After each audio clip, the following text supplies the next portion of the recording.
You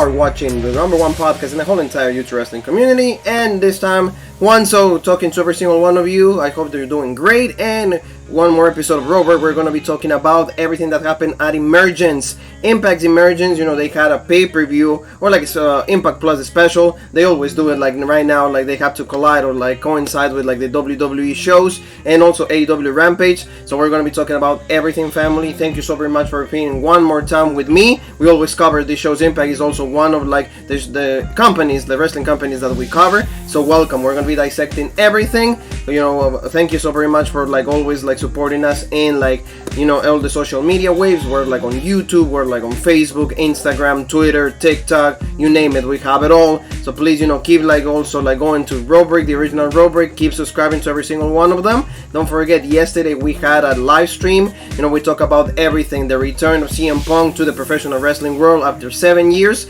He is back. He debuted at AEW Rampage, the first dance. He addressed the reasons why he left, why he's back. He also has a match now, what is going to be All Out September 5th, and it's going to be against Darby Allin, and also that's going to be a new live stream that we're going to have, so don't forget to join us for that. And at the same time, after that, we did like everything that happened on Smackdown. Roman Reigns and, as you guys can see, John Cena, the face-to-face, the last encounter before SummerSlam. Don't forget also, SummerSlam is going to be live, all the review, everything, results, highlights, everything that happened during that show. We're going to be, John Paul and myself talking about all of that. So please be with us. Also, don't forget to check this live stream.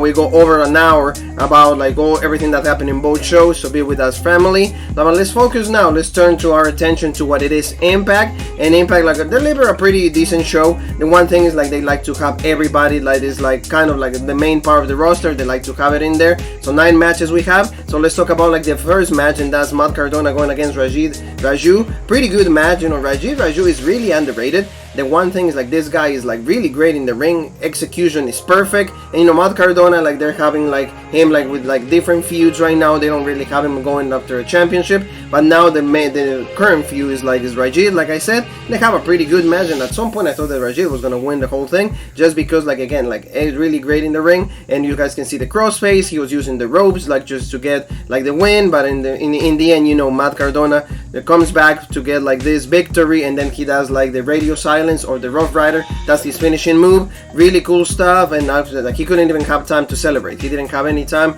to like actually get Chelsea Green because she was by her side. But then you get to see Shira attacking, and he was actually gonna do also like the knee that like Matt Cardona used to do, but then Chelsea interfered and said, "You're not doing anything of that. You're not gonna hurt my man." So like like she actually there saved the day for Matt Cardona, but the feud is gonna keep happening. Let's mention also that Emergence was also taped, so like the results have come out like a week and a half ago before like this was aired, because Impact tapes a lot of things in advance. They do like 5 days of tapings, so they did already like all the Impact like shows, like for like at least a month, and also they did Victory Road. That's gonna be the next pay-per-view, but we're gonna be focusing on that. So good match, like good opening match for what we have for this Emergence pay-per-view, and then we got to see this is like a 4 against 4. We got to see Falaba and No Way. They're not allowed to say No Way Jose, and also Tasha Steelz, and now Savannah Evans. That's the new girl that like is aligning with like Tasha, because of course guys know that Kia Hogan is part of AEW. She's been like jobbing, unfortunately, like to girls like Statlander. She did that like just did it with Jade Cargill.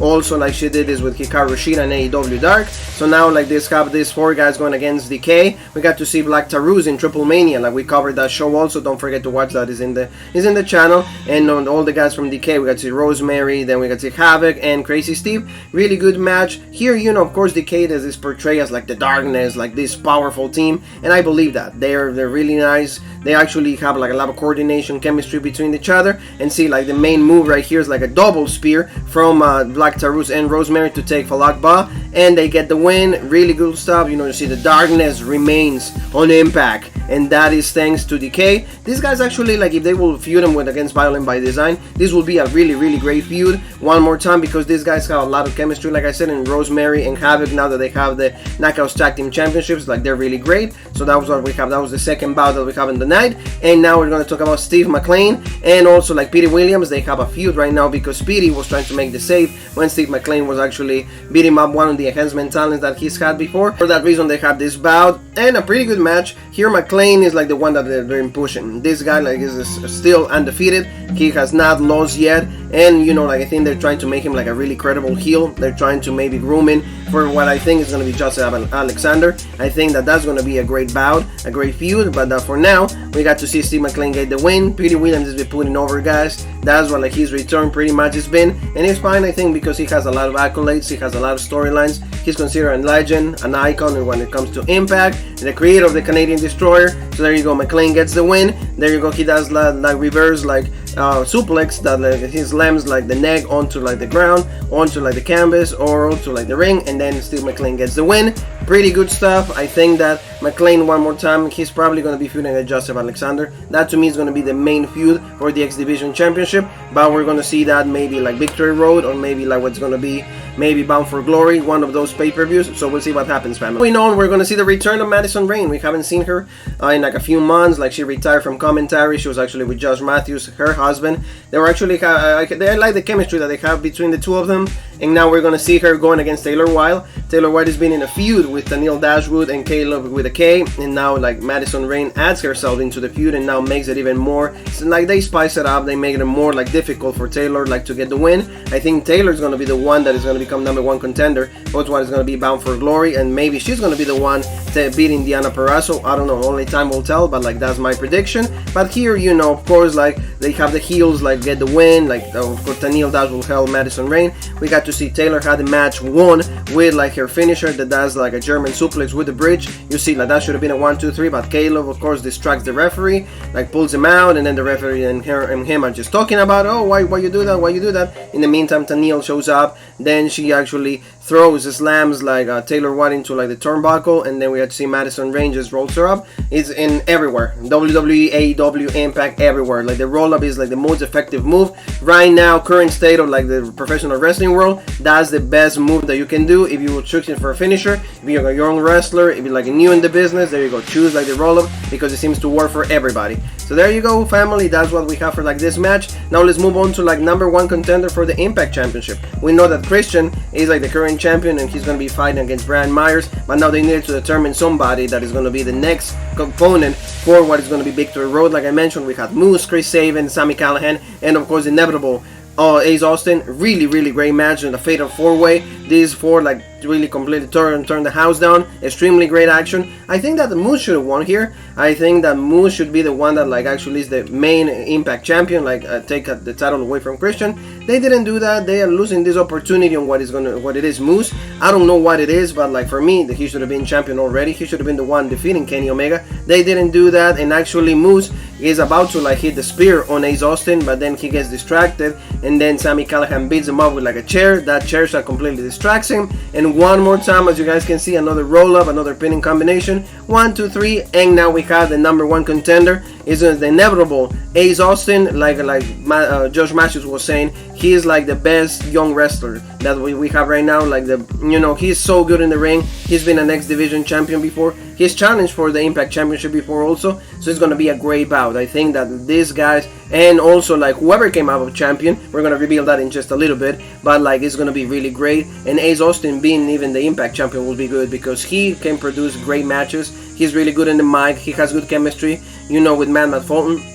So I think it is really important that like he actually could be the champion. But for me in particular, I would much rather to see Moose. They went with him, it's fine. I think that like it's gonna be a great bout regardless. Moving on to like the X Division Championship match, family. Joseph Alexander gonna against Jake something, and Joseph Alexander is getting as used to like perform every single time in a really great level. 5-star matches for me every single time. Great storytelling in the ring. There's drama, there's excitement, there's every single condiment, every single like spice that you gotta see in the match. This is really great, and this is not the first time that Alexander has done that, and not only with Jake something, but he did the same thing with TJP when they actually did the Iron Man match. That was absolutely phenomenal. And also the Ultimate X that we got to see also, like when he fought Chris Bay, Ace Austin now, so like a lot of guys. Every time Joseph Alexander has put this title on the line, it turns out to be like a great, phenomenal feud. Here even Jake something looked great, and that's what a good champion does. He makes the opponent look great. And Jake something, I think this is his best match that I've seen till date, and it was absolutely amazing. At some point I thought that like even he was gonna win just because of how good the match was, and also like the offense that he hit on Joseph Alexander. And also Jake something injured like his left knee. So like I think that opened up like the thing for like right here, like that's the divine intervention. This is one of the greatest moves that I see, one of the greatest finishers right now in professional wrestling. Absolutely love this move, and it's been the name. The divine intervention allows Joseph Alexander to win 1, 2, 3, and he remains champion. And you see like I thought one more time that this guy, when it comes to being a babyface, it was going to be the one challenging Kenny Omega and become the new Impact champion, just because of like the seriousness, just because of like the amount of work, the load that like he has is just amazing, just because of how much like championship defense that he has, and every single match is actually good, and then he keeps building credibility after credibility. This is just amazing. Good stuff for like Joseph Alexander. Great work. Let's go now to the next match, and this is going to be a mixed match tag, and this is going to be Diana Purrazzo, like the Reina de Reinas, and also like the Knockouts champion, with Matthew Renwolf. And you know, these guys are like the king and the queen of Homecoming, and now they're going to go against Melina, because Diana Purrazzo has a feud with also Melina from NWA. They're going to have a championship match over there in the August 28th, so it's going to be next Saturday. They're going to be having this match in the all women pay-per-view that they're going to have, and then Trey Miguel is added into the mix. So this was actually pretty nice. Melina and Diana, that's the main story that they're trying to tell us. Good interactions between the two of them, but the only thing is like here, actually Matthew Reinhold is the one that like gets the win, and another roll-up. As you guys can see, like this is like the main move, like I mentioned before, in professional wrestling. So this is really interesting, and they got the win. Like Trey Miguel is like, I think that like the fact that he resigned with Impact, they should have like given him more like a protagonism. He should have been like one of like the main figures in Impact. He should be fighting in that #1 contenders match, but maybe like he wanted to work with Melina. That is something that also that like he always is beneficial to work with a legend. But like in the end, you know, Diana Purrazzo and Matthew get the win, and that's fine, because Diana, again, the Reina de Reinas and the Knockouts champion, like they're portraying her. The fact that like she's been undefeated for such a long time is great. And we're gonna see, like I said, to me it's gonna be Taylor Wilde, the one that like is taking away the championship for her. We'll see what happens. Also, like Britt Baker has been saying that she should open the forbidden door for what it is, the girls, and go and have a match against the AEW Women's Champion. We'll see. Trey Miguel, like he needs a better like program. I don't know what they're gonna do with him, but like he needs something better, and he needs it ASAP. Let's go now to like the tag team championships for the Impact. And you know, you guys know this is going to be a triple threat match. It's going to be the Good Brothers against Violin by Design, and also Rick Swann and Willie Mack. This was also like a great bout. Willie Mack and Swann, unfortunately, another ones that, like I said, like because they're a tag team now, they're lost in the shuffle. They could easily be singles guys and fighting for either the X Division Championship, or like Rick Swann never got like the rematch for like his Impact World Heavyweight Championship. So we'll see what happens here. The main feud here, Violin by Design and the Good Brothers. This is really great. Joe Doran, he had a great match against also Luke Gallows. It was absolutely amazing. We got to see that like that's Thursday on Impact TV. Great stuff, and actually Joe Doran went over, and see like that was a great like you know, two mastodons colliding. It was great, and you got to see Joe Doran actually like his abilities as a wrestler is great, despite the size, despite like maybe like the speed stuff, but we got to see like a great combination match with Luke Gallows. But in the end here also, Rhino is the one that like gets the pin with a roll up. As you guys can see, is like already, I'm not gonna keep reiterating myself, but like see one more time, Rhino just like gets rolled up by like also Carl Anderson, and the Good Brothers retain the championships. They're still champion, and that's good part, I think, for what AEW represents, because those they're the lackeys of Kenny Omega. They're part of the Elite, they're part of like the Young Bucks, they're part of all that group with Don Callis, with Nakazawa, with Cutler, all of them. So I think that's the reason that they're keeping them champions. Also, they had a good showing at Resurgence. That was New Japan Pro Wrestling. That was against Jon Moxley and also one of the New Japan wrestlers. So that's why, and they won that match also. So that I think that like they're trying to portray the Good Brothers in a good light, because after like they debuted on Impact last year, they started to lose a few matches. Also, like when they debuted on AEW, they lost some matches. So I think that they're trying to like recreate. They're trying to give them another opportunity and give them some wins so they can be more believable. Match, we got to see actually Eric Young was really upset, and we got to see the other members of Violin by Design. They're like really upset at Rhino, and Eric Young was telling him a lot of things. Like he's like, what the hell happened? We were supposed to get our titles back. It was an opportunity to keep like fighting the disease, keep fighting that sickness that is getting everybody. So like you see that maybe Rhino is gonna be kicked out of like Violin by Design. I don't know if that's a good move, but I think that like this guy should be like leading up, and this should be like the main program on Impact. Fortunately, they don't do that. So just because they have a lot of figures, like I said, Mike Moose, they have Sami Callihan, maybe they should try to like reverse it and make these guys like the main program, just because of like the story that they're trying to tell us. but we got to see this, so there's a lot of tension in what it is in the members, especially with Rhino. We got to see Dorian, we got to see Diener, we got to see Eric Young, all the three of them just looking at Rhino like, come on, it's like you're costing us opportunity after opportunity, so you have to do this, you have to help us out to get those tag championships one more time. That's what we gotta see. And now let's go to the main event. It's Christian Cage, the new Impact champion, not the AEW, the new Impact champion, going against the best professional wrestler, or the most professional wrestler, and that's Brian Myers. This was another great match. And the one thing is, like, Brian Myers, he has never been portraying this type of light, or like as a main eventer. At least maybe in the indie scene he might have, but of course WWE, he never had that type of spotlight. But this was great. A good match, because these two guys, also Brian Myers has trained so many guys. Like, Jean Paul knows more of his story than me, but like he has helped a lot of guys to like learn like this professional wrestling. And Christian, of course, delivering a great match. They actually, Brian Myers took Christian to the limits for him to retain the championship. And then before like the match, we got to see a promo by him just saying that he's gonna beat him, like he's been in those shoes before. They're trying to get an opportunity, trying to be portrayed like this different, trying to get like a spot, in maybe like rosters that they're underrated, you're overshadowed, you're an afterthought. But like he said, like he's gonna help Brian Myers to get that spot, but like he's not gonna lose that championship. And we got to see like great match, like I mentioned. And then we got to see like the spear, because Brian Myers was about to hit his finisher, but then Christian retaliates with the spear. Then he goes for the kill switch, 1, 2, 3, the Impact World Champion Christian retains, and he comes out defending his championship. Like, it was great.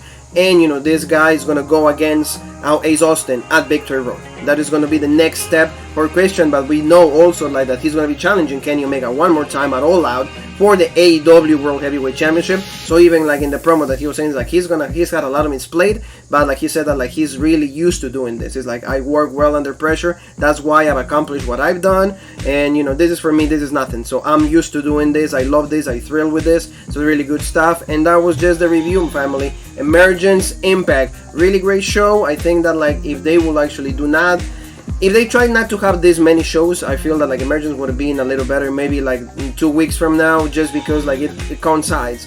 It's just like there's so many shows, one right after the other. As wrestling fans, it's really hard to keep up with, but Roberg always delivers. That's what we try here. So don't forget, family, tonight we're going to be talking about SummerSlam, every single thing, highlights, results, rumors, everything that's going on. That's going to be live, and that is going to be right after SummerSlam ends, because of course we don't want to be in the middle of Manny Pacquiao coming back to the boxing world. So thank you so very much, family. Don't forget to give the video a like, subscribe, hit the bell for notifications, and don't forget also to subscribe to all the social media outlets that we have. One more time: Instagram, Twitter, TikTok, Facebook, YouTube, all of them. We're like everywhere. So family, thank you one more time, and I'm gonna just say bye to you by saying